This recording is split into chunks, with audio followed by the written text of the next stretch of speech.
سورہ ہود نے مجھے بوڑھا کر دیا ہے. میرے بال سے جب حضور کے داڑھی مبارک میں بال سفید ہوئے تو صحابہ اکرام نے حضور سے کہا کہ اللہ کے نبی اب بڑھاپا آپ کی طرف تیزی سے آ رہا ہے. تو اللہ کے نبی نے فرمایا مجھے سورہ ہود نے بوڑھا کر دیا ہے. تو یہ شخص کہتے ہیں میں نے اللہ کے نبی سے پوچھا اللہ کے نبی میں نے یہ بات سنی ہے کہ یہ بات درست ہے؟ فرمایا ہاں یہ بات میں نے کہی ہے, یہ بات درست ہے. تو پھر کہتے ہیں میں نے دوبارہ سوال کیا خواب میں اللہ کے نبی سے کہ اللہ کے نبی یہ بتائیں کہ سورہ ہود کے اندر تو پہلی امتوں کے واقعات ہیں, پہلی امتوں پر عذاب کے واقعات ہیں. قوم لوط کا واقعہ ہے, قوم ہود کا واقعہ ہے, قوم صالح کا واقعہ ہے, قوم نوح کا واقعہ ہے. ان پر عذاب کے جو واقعات ہیں کیا ان عذاب کے واقعات کی وجہ سے آپ پر بڑھاپا آ گیا ہے؟ فرمایا نہیں, بلکہ سورہ ہود کی جو آیت ہے فاستقم کما امرت, اس آیت نے مجھے بوڑھا کر دیا. اس لیے کہ اللہ تعالیٰ اس آیت میں پتہ کیا فرماتے ہیں؟ فرماتے ہیں پہلے نبی جی جیسے آپ کو اللہ نے حکم دیا ویسے استقامت اختیار کریں. اب اللہ کی شان کے مطابق اور اللہ کے فرمان کے مطابق جیسے اللہ نے حکم دیا ویسے ہو بہو دین پر استقامت اختیار کرنا.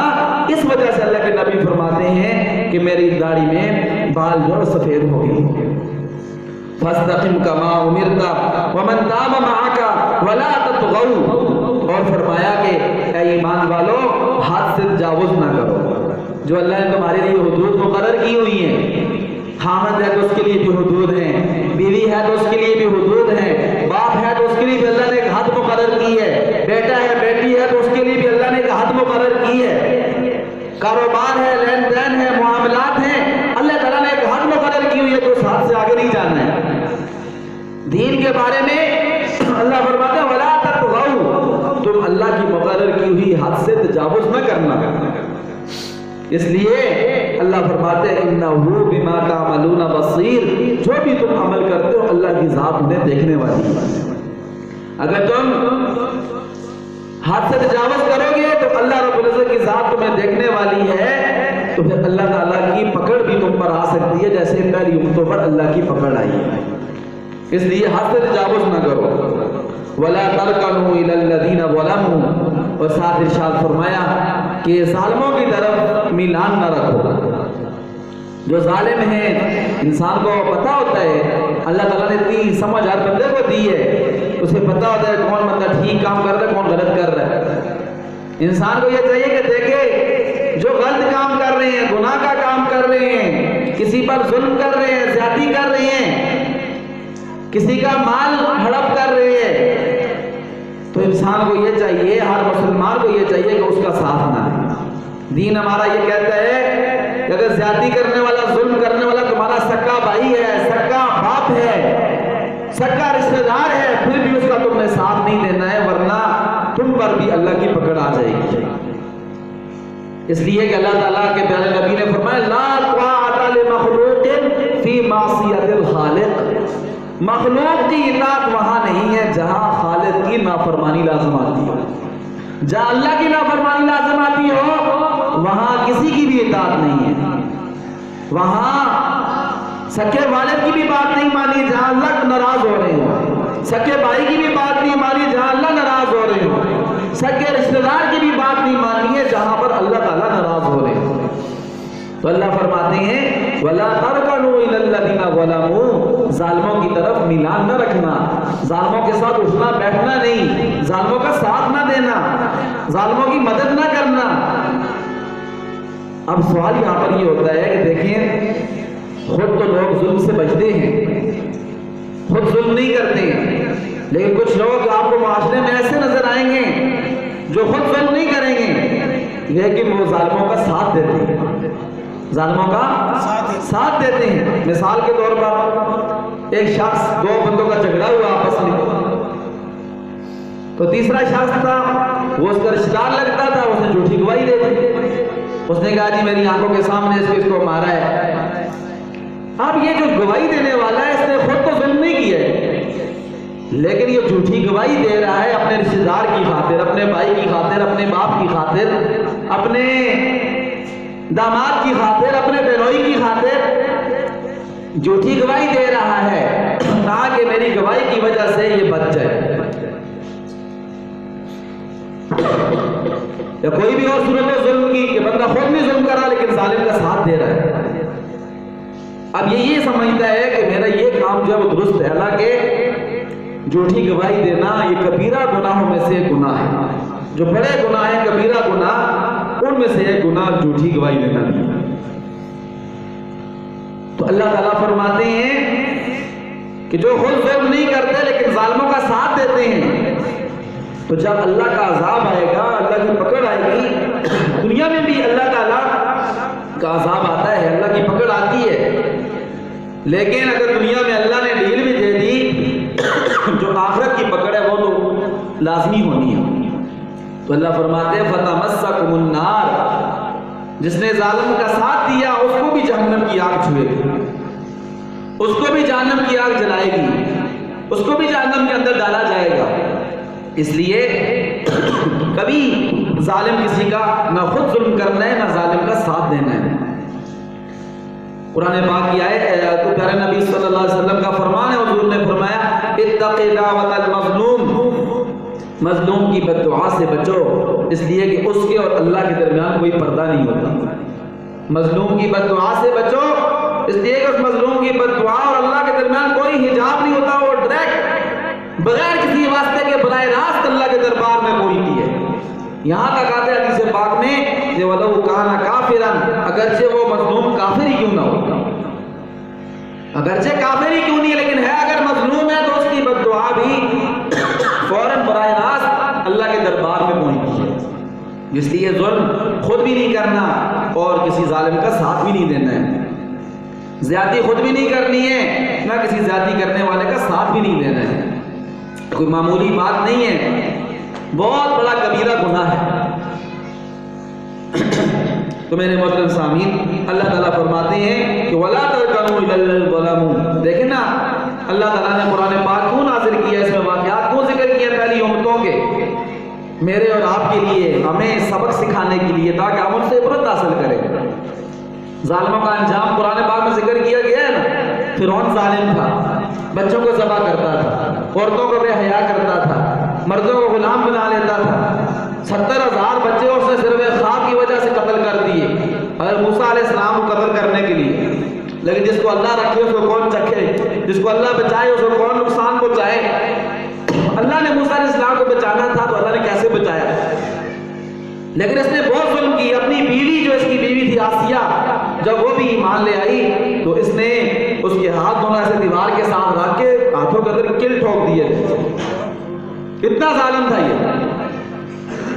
ہاتھوں کے اندر کیل ٹھوک دیے تھے اس نے، اتنا ظالم تھا۔ اور اپنے آپ کو کیا کہتا کہ انا ربکم الاعلی، میں تمہارا سب سے بڑا رب ہوں، متکبر بھی تھا، اور کہتا تھا کہ الیس لی ملک مصر وہذہ الانہار تجری من تحتی، تمہیں نظر نہیں آتا کہ اتنی بڑی بڑی بادشاہ ہے، پورے مصر کا بادشاہ ہوں، یہ نہریں میرے نیچے بہ رہی ہیں، میرے محلات کے نیچے۔ تو جب اللہ تعالیٰ کی پکڑ آئی تو پھر اللہ تعالیٰ نے وہی نہریں جن پر وہ فخر کرتا تھا، جن پر غرور کرتا تھا، تکبر کرتا تھا، اسی نہروں میں، انہی دریاؤں میں اللہ تعالیٰ نے اس کو ڈبویا۔ جب اللہ کا عذاب آیا تو کہنے لگا کہ میں ایمان لاتا ہوں، فرشتے نے آ کر اسے وہ مٹی ڈال دی، بس اب ایمان لانے کا وقت ختم ہو چکا ہے، اب تیری سزا کا وقت شروع ہو گیا، عذاب کا وقت شروع ہو گیا۔ نمرود جو اپنے آپ کو رب کہتا تھا، خدا کہتا تھا، حضرت ابراہیم علیہ السلام کا مقابلہ کرتا تھا، حضرت ابراہیم علیہ السلام کو اس نے آگ میں پھینک دیا۔ تو جب اللہ تعالیٰ کی پکڑ آئی نا اس ظالم پر، ایک لنگڑے مچھر کے ذریعے اللہ تعالیٰ نے اس کو پھر اپنا عذاب نازل کیا اس پر۔ ناک کے ذریعے دماغ میں مچھر گھس گیا تھا، لوگوں کو کہتا تھا کہ جب آؤ تو میرے آگے سجدہ کرو۔ جب مچھر اللہ نے اس کے دماغ میں گھسایا تو پھر کہتا تھا جو بھی آئے میرے سر پر ایک چھتر مارے میرے سر پر، تاکہ مچھر تھوڑا سکون میں بیٹھے تو مجھے سکون حاصل ہو تھوڑا سا۔ اللہ نے ایسے پھر اس کے ظلم کی سزا اس کو دی۔ قارون جس کو اپنے مال پر بڑا فخر تھا، موسیٰ علیہ السلام کی قوم کا تھا، موسیٰ علیہ السلام نے اسے کہا کہ اللہ نے تمہیں مال دیے، اس مال سے زکوٰۃ نکال، اس مال سے اللہ کے حقوق ادا کر، یہ اللہ کی امانت ہے تیرے پاس۔ کہتا تھا کون اللہ ہوتا ہے، کون اللہ کا رسول ہوتا ہے، اور کون زکوٰۃ کیا چیز ہوتی ہے؟ کہتے ہیں کوئی اللہ تعالیٰ نے نہیں دیا ہوا مجھے، کہتا ہے انما اوتیتہ علی علم عندی، یہ تو میرا ذاتی کمال ہے، میں بڑا کمال والا ہوں، میں بڑا چلاک ہوں، میرا دماغ بڑا تیز ہے، یہ سارا مال تو میں نے خود کمایا ہے۔ نہیں دیا، جبکہ ایک ایمان والے کا یہ عقیدہ ہونا چاہیے کہ میرے پاس جو کچھ بھی ہے یہ اللہ کا ہے، میرا مال، میری جان، میری اولاد، میرا سب کچھ میرے اللہ کا ہے، میرا اپنا ذاتی کچھ نہیں ہے۔ جو اللہ نے مجھے عطا فرمایا ہے وہ بھی میرے اعمال کی وجہ سے نہیں دیا ہے، اللہ نے مجھے اپنے فضل سے، اپنی رحمت سے عطا فرمایا ہے۔ اسی لیے تو کہتے ہیں نا کہ خودکشی کرنا حرام ہے۔ کیوں حرام ہے؟ یہ جان ہماری نہیں ہے، جان اللہ کی ہے، اللہ نے جو ہمیں دی ہے یہ امانت ہے ہمارے پاس۔ اس لیے کہتے ہیں نا کہ اپنا مال چاہے تمہارے پاس حلال کا ہی کیوں نہیں ہے، تم ان کو ڈوموں پر، مراسیوں پر، ناچ گانے والوں پر، میوزک والوں پر، ناچنے کودنے والوں پر، ڈھول ڈمکوں پر تم اس کو خرچ نہیں کر سکتے، کرو گے کہ تمہیں اس کا حساب دینا پڑے گا اللہ تعالیٰ کو۔ بندہ تو کہتے ہیں پیسے تو میں نے خود کمائے ہیں، خرچ کیوں نہیں کر سکتا؟ اس لیے کہ پیسے تم نے کمائے ہیں، لیکن پیسوں کا حقیقی مالک تو نہیں ہے، حقیقی مالک اللہ تعالیٰ ہے۔ یہ تمہارے پاس جو اللہ نے دیے ہیں، اللہ نے امتحان کے لیے تمہیں دیے ہیں۔ تو قارون کہنے لگا یہ میں کیوں زکات دوں اور کیوں خرچ کروں اس سے اللہ کے نام پر، یہ مال تو میرا اپنا ہے۔ پھر جب اللہ تعالیٰ کا عذاب آیا تو اللہ تعالیٰ فرماتا ہے قرآن پاک میں فَخَسَفْنَا بِهِ وَبِدَارِهِ الْأَرْضِ، ہم نے اس کو زندہ زمین کے اندر دنسا دیا۔ اور صرف قارون کو نہیں دنسایا، جو اس مال پر وہ فخر کرتا تھا، جس مال کے خزانوں کی کنجیاں ایک بہت بڑی جماعت اٹھاتی تھی، اللہ نے اس سارے خزانوں کے سمیت زمین کے اندر اس کو دنسا دیا۔ کیوں؟ اس لیے کہ مجھے اور آپ کو سبق سکھانے کے لیے تم بھی اگر ظلم کرو گے اور اگر لوگوں کا حق یا اللہ کا حق دباؤ گے اور ادا نہیں کرو گے تو تمہارے اوپر بھی اللہ کا عذاب آ سکتا ہے، ہم پر بھی آ سکتا ہے۔ ہم کوئی اللہ کے رشتہ دار نہیں ہیں، اللہ کی کسی کے ساتھ نہ دشمنی ہے نہ دوستی ہے۔ اللہ کا دوست وہ ہے جو اللہ کا فرمانبردار ہو اور نبی کا طریقے پر چلنے والا ہو، اور وہ اللہ کا دشمن ہے جو اللہ کا نافرمان ہے اور نبی کے طریقے سے ہٹ کر زندگی گزارنے والا ہے۔ تو میرے محترم سامعین، آج کا درس وقت پورا ہو گیا ہے۔ آج کے درس کا خلاصہ یہ ہے، پہلی بات تو یہ ہے کہ ہمیں اپنے دین پر استقامت اختیار کرنی ہے، دین پر استقامت اختیار کرنی، چاہے ہمارا عقیدہ ہو، عبادات ہو، معاملات ہو، معاشرت ہو، اخلاق ہو، ہم نے دین سے ہٹ کر اس پر نہیں چلنا ہے۔ اپنا سب کچھ قربان کر دینا ہے لیکن اپنے دین کو قربان نہیں کرنا ہے۔ یہ نہ تھوڑے سے پیسوں کی خاطر اپنا ایمان بیچ دیں، تھوڑی سی دکانداری کی خاطر، کام کاروباری خاطر ہم اپنی نماز قربان کر دیتے ہیں، کہتے ہیں نماز پھر پڑھ لیں گے، پہلے پیسے ہاتھ چلے جائیں گے، دکان بند نہیں کرتے اس لیے گاہک چلا جائے گا، نماز جاتی تو جائے۔ صحابہ کرام کے بارے میں یہ فرماتے ہیں کہ انہوں نے ایسا کیا ہوا تھا کہ دین کو اپنے دل میں بسایا ہوا تھا اور دنیا کو اپنے ہاتھ پہ رکھا ہوا تھا، ہتھیلی پر۔ جب دین کا تقاضا آتا تھا تو ہتھیلی سے دنیا کو پھینک دیتے تھے، دین پر عمل کرتے تھے۔ اور آج کل ہم نے کیا کیا ہوا ہے؟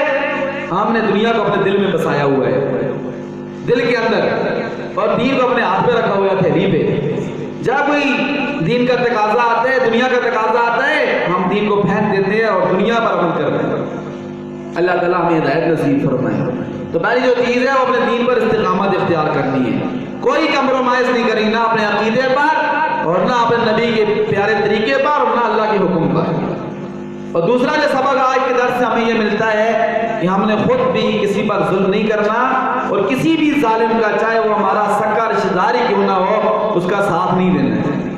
اس لیے کہ ظالموں کا بھی برا اثر ہوا اور ظالموں کا ساتھ دینے والے جو ان کا بھی دنیا میں ہی برا اثر ہوا ہے اور آخرت میں بھی، دونوں پر اللہ تعالیٰ کا عذاب نازل ہوگا۔